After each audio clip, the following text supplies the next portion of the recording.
สุดสายตาเห็นทงนาป่าไม้ใบเขียวดึงใจน่วงเหนียวกอดเกี่ยวบ่อยากจากลาของสาวดีบ่อนี้เกิดได้ใหญ่มาธรรมศาสตร์แสนงามสง่าเกิดพันนา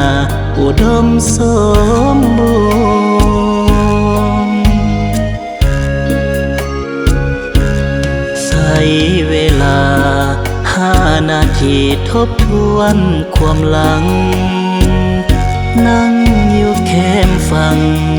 น้ำแกนแสนสุขอุลาเมื่อตอนยังน้อยเคยล่องลอยหาปูหาปลาสองฝั่งสะพังงามตาด้วยมวลปรึกษานา มากมีผู้ทาสผู้ไฟพาหินสวยงามตะการนั้นมีตำนานสืบสานมาหลายพันปีผู้คนไกลไกลแสนสุขใจได้มาที่นี่บุญสร้างงานประเพณีหลายสิ่งมากมีอยู่ที่หงสาเมื่อเดือน3เพ็งม่วนคืนเข่งทำบุญตักบาตรตามห้อยพระบาทคารวะสืบต่อกันมาขับลือขับยวนส่วนแอวมวนหูแท่นาหลงเพลินจนลืมเวลาเมื่อได้มาหงสาแห่งนี้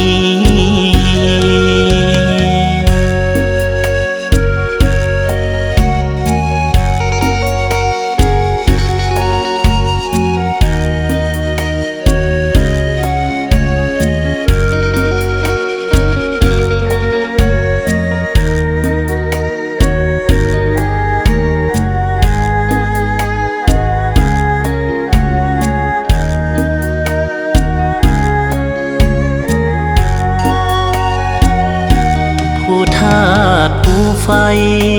พาหินสวยงามตะการนั้นมีตำนานสืบสานมาหลายพันปีผู้คนไกลไกล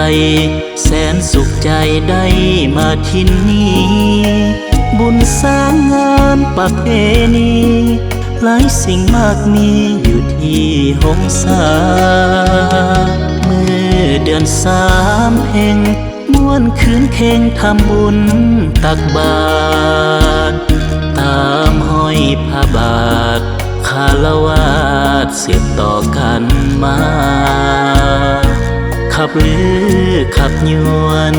ส่วนแอวมวนหูแท่นาหลงเพลินจนลืมเวลาเมื่อได้มาหงสาแห่งนี้